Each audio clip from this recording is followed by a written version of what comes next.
The pen is mightier than the sword, and as most writers and authors know, this is very true.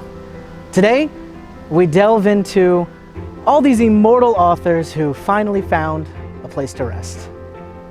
We begin our journey in Concord, Massachusetts at Sleepy Hollow Cemetery, where they have Author's Ridge, where there are some literary giants that we're here to visit.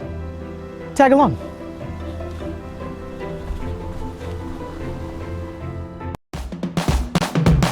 We're going to a place that you've never heard of before. It's Abnormal Voyages. You're gonna learn something new. We're gonna open new doors. It's Abnormal Voyages.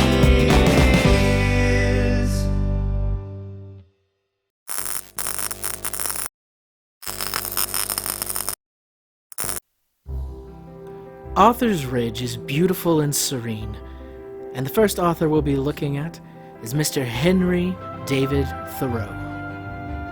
Born in 1817 as David Henry Thoreau, he switched his middle and first names around after leaving college to become, as we all know, Henry David Thoreau. Thoreau was an American essayist and poet, and is best known for his book Walden. Thoreau was a very prominent transcendentalist, so he heavily believed that being out in nature and being independent and true to yourself was extremely important. Walden was a great encapsulation of these beliefs. In the story, Thoreau manages to convey his experiences over the course of 2 years, 2 months, and 2 days alone in a cabin that he built near Walden Pond. Thoreau meticulously documents all of his experiences in preparing for this journey and then actually being out there, away from society, and trying to thrive and learn what he could from nature and the world around him. Without all the modern conveniences and society, he's able to look inward on himself and see what effect the world had truly on him. Henry David Thoreau is also well known for his essay on civil disobedience, which would inspire famous figures such as Gandhi and Martin Luther King Jr. He passed away at the age of 44 from tuberculosis. Moving a little further down, we run into Nathaniel Hawthorne.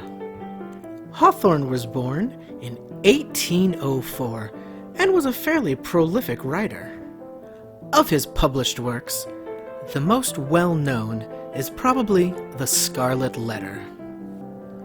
Released in 1850, The Scarlet Letter was one of the very first mass-produced books in America.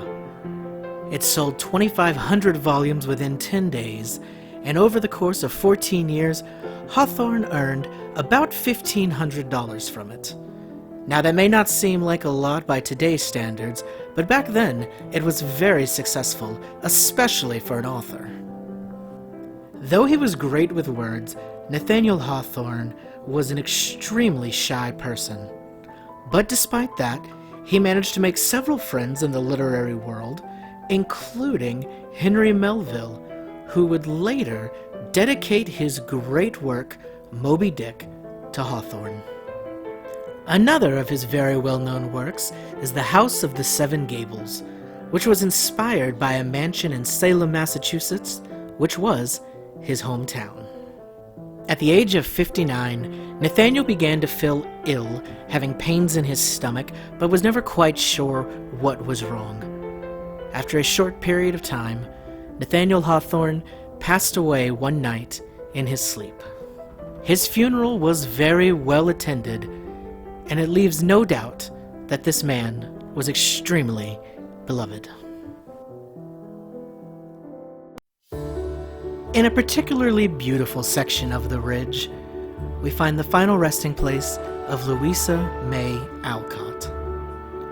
Her grave has many pens and pencils on it, as is the tradition when visiting famous writers, and Louisa is well known for her very famous novel, Little Women. Little Women was a semi-autobiographical story.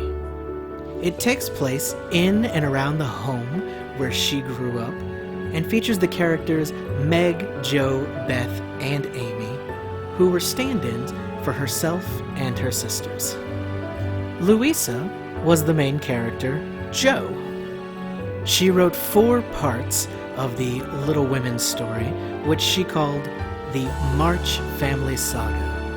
However, there were a few differences, such as the fact that where Jo ends up getting married and having children, Louisa herself never did marry or find love. When she was younger, Louisa actually took lessons from Henry David Thoreau himself and visited Walden Pond, where Walden takes place.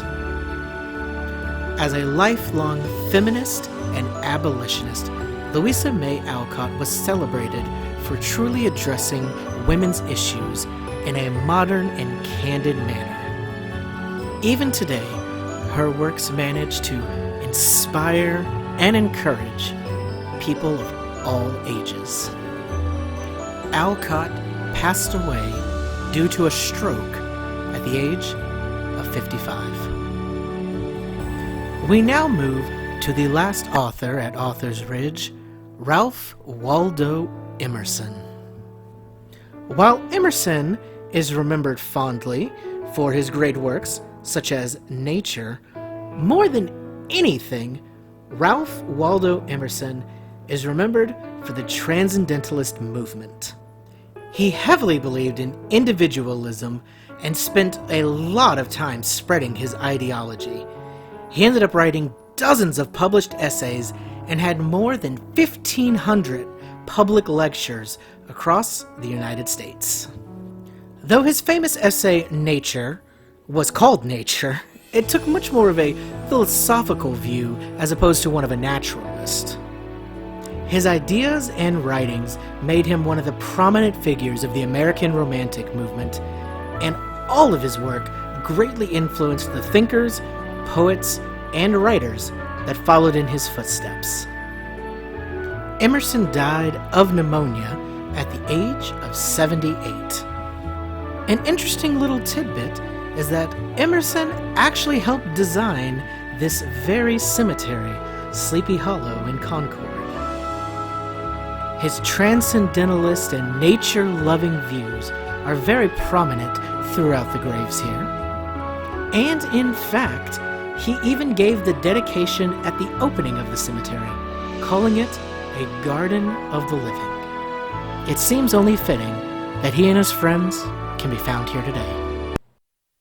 We now leave Author's Ridge and jump a little ways away to Andover, Massachusetts. Here, in the Chapel Cemetery of Phillips Academy, we find the final resting place of Harriet Beecher Stowe. Born in 1811, Harriet is best well known for her abolitionist work and her novel, Uncle Tom's Cabin.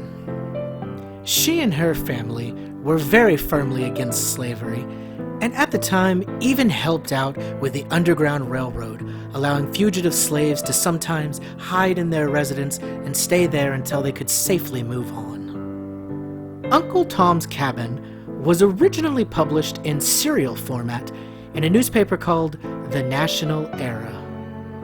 The pieces were written not only to inform those in the North of the atrocities occurring in the South, but also to perhaps cause some sympathy from those in the South for those who they were forcing into slavery. These serialized stories were published for about a year, and then they were gathered together and published in book format in 1852.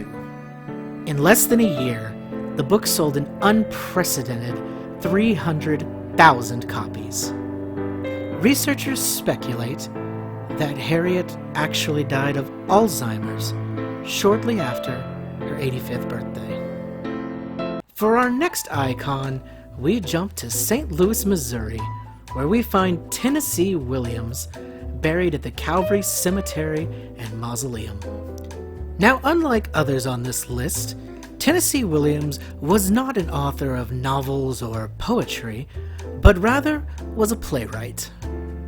His notable works include Cat on a Hot Tin Roof, The Glass Menagerie, and the very famous A Streetcar Called Desire. Tennessee Williams was merely his pen name, as he was born Thomas Lanier Williams. He lived quite a colorful and interesting life, including briefly being a chicken rancher.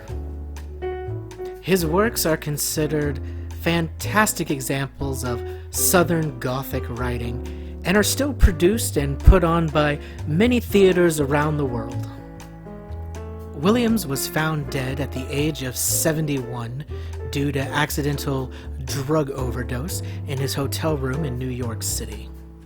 Interestingly enough, in his will, Williams states, "I wish to be buried at sea at as close a possible point as the American poet Hart Crane died by choice in the sea." Unfortunately, his brother chose instead to have him buried here at the same cemetery as their mother. Our safari continues to Rhode Island. Here in Providence at the Swan Point Cemetery, we find the grave of H.P. Lovecraft. Howard Phillips Lovecraft was born in 1890. Now heralded as one of the fathers of horror and weird literature, he is probably best known for introducing us to great monstrosities such as Cthulhu. Sad, but appropriately, Lovecraft had a very strange and unfortunate life. Both of his parents would end up in mental asylums, and he himself was actually quite the recluse, often choosing to stay indoors by himself and away from other people. And though everybody knows who Lovecraft is today, back when he was alive, he was virtually completely unknown. His written works didn't really rise to fame or have any prominence until the 1970s, long after Lovecraft was dead. He kept up correspondence with several other writers who took inspiration from his work. As a matter of fact, it's estimated that he wrote about 100,000 letters in his lifetime. But though his influence was seeping out and changing the world, not many people credited it to him. For the majority of his life, Lovecraft was plagued by awful night terrors, though this is what gave him a little of the inspiration for his works. He passed away at the age of 46 from intestinal cancer, but I think it's safe to say that of any authors in this safari, his legacy may loom the largest. For our final stop, we find ourselves in Sleepy Hollow, New York, at the Sleepy Hollow Cemetery. Here lies an author whose story became so popular, this entire town changed its name for him. Washington Irving was born in 1783 and is best well known for creating Rip Van Winkle and, of course, penning the legendary story, The Legend of Sleepy Hollow. He lived an extremely colorful life, however. Besides those famous stories, he is also credited as the first person to ever portray Santa Claus as going through the sky in a wagon or sled. He is also credited to be the first person to give New York the nickname Gotham, and is seen as the first American to make his living primarily through writing. In fact, he's called the father of American literature. He died of a heart attack at 76. As these authors all knew, you can never underestimate the power of a good story, because who knows when they may cross over into reality. My name is David, and this has been Abnormal Voyages. Thanks for tagging along. We'll see you next time.